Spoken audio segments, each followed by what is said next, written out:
नमस्कार मंडळी, स्वागत आहे तुमचं आमच्या चॅनलमध्ये। आवाज महामुंबईचा, शोध बातमीचा, कौल मनाचा। चला तर मग आमचे चॅनल लाईक करा, शेअर करा आणि सबस्क्राइब करा। धन्यवाद। भोसते घाटात पलटी झाला केमिकलचा टँकर। रविवारी रात्री भोसते घाटात टँकर पलटी झाला आहे। मुंबई गोवा महामार्गावर खेड तालुक्यातील भोसते घाटात केमिकल टँकर पलटला। महाराष्ट्रातील रत्नागिरी जिल्ह्यातील खेड तालुक्यात भोसते घाटात केमिकल वाहतूक करणारा एक टँकर पलटल्याची घटना घडली आहे। हा टँकर लोटे MIDC येथील वादग्रस्त ठरलेल्या लक्ष्मी ऑर्गॅनिक कंपनीचा असल्याचे सांगण्यात येत आहे। केमिकल असल्यामुळे सुरक्षेच्या दृष्टीने पोलिसांनी घटनास्थळी कडक बंदोबस्त ठेवला आहे।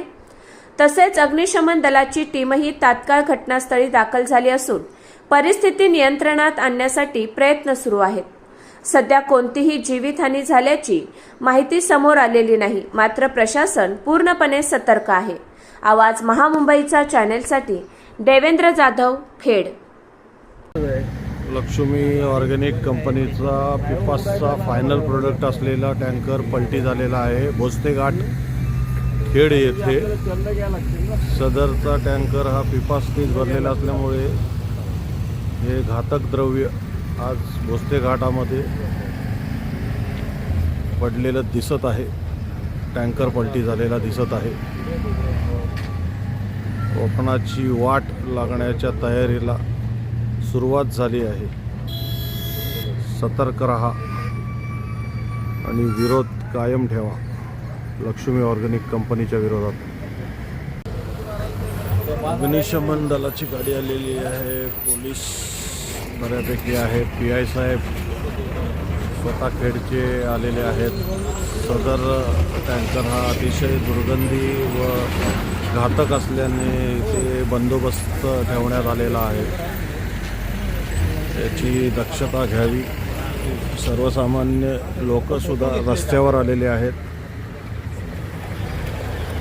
आणि पोलीस यंत्रणा सुद्धा मोठ्या प्रमाणात इथे तैनात करण्यात आलेली आहे।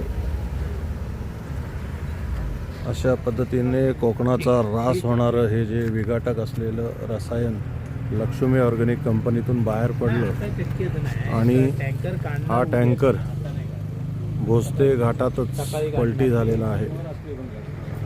सदर कुठलंही ज्वलन उत्तेजित होऊन आग लागू नये अथवा काही होऊ नये म्हणून तर अग्निशमन दल तैनात करण्यात आलेलं आहे नगरपालिकेचं। भयानक ॲक्सिडेंट इथे झालेला आहे भोसते घाट खेड येथे। लक्ष्मी ऑर्गॅनिक कंपनी बंद होणे ही काळाची गरज आहे।